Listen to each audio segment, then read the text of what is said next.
So Saturn in Aries. Let's start with my favorite parts of Saturn in Aries. That is goth, aesthetic, and music. Last time Saturn entered Aries was 1996, and what happened then? Marilyn Manson hit the music scene, and we all started going a little dark side. Saturn loves the darkness. It just does. Aries, it brings it into a personal space. Least favorite part? Satanic panic.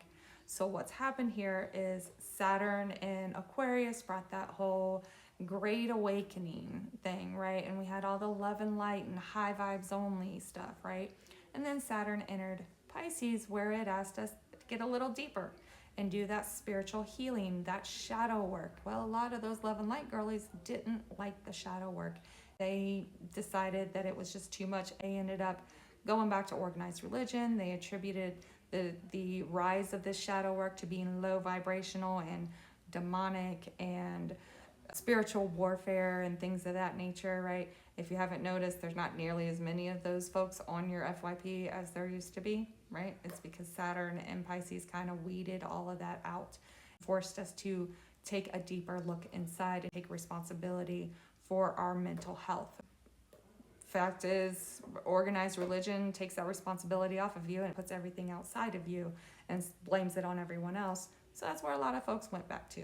But now that Saturn is moving into Aries, that fear of the darkness, that because Saturn does bring a lot of fear, it is a planet of fear.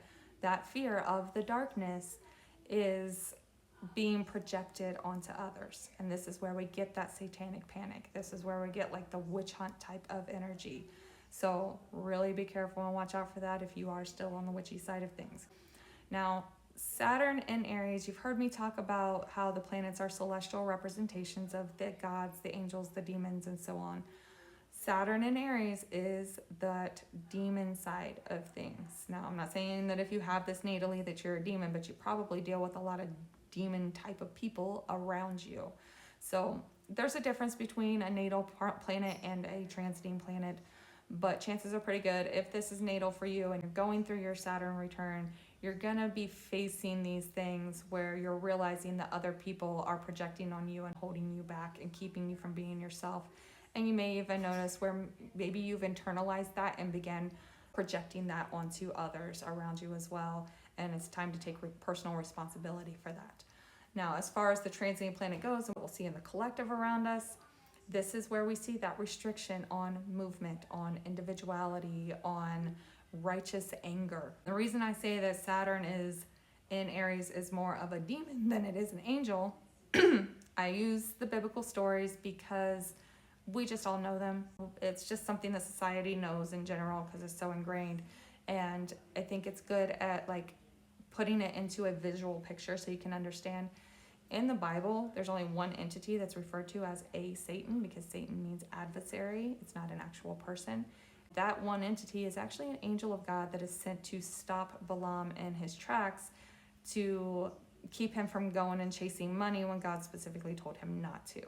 Usually when Saturn is well placed, those restrictions that we face are for our own good. They are for redirecting us. They're there to keep us from getting in our own way.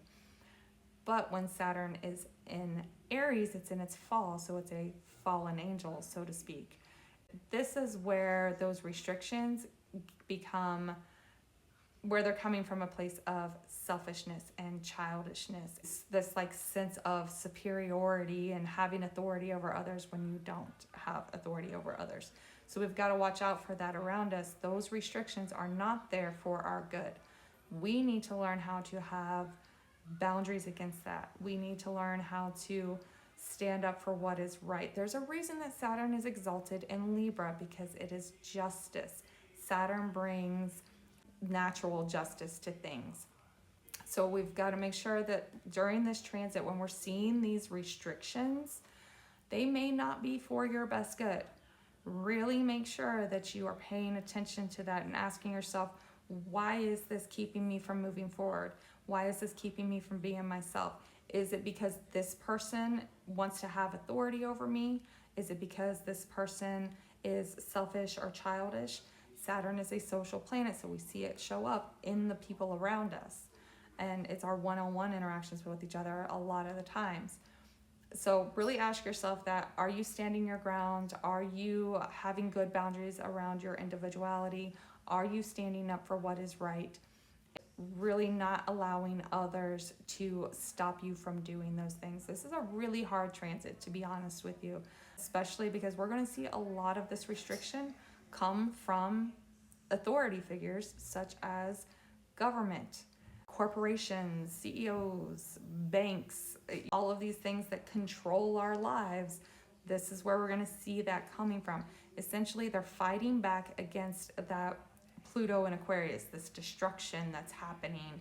Remember that Aquarius is also ruled by Saturn. So it's going to be a rough one. You've got to make sure that you are good with who you are, you understand who you are, and you're willing to stand strong on that during this transit.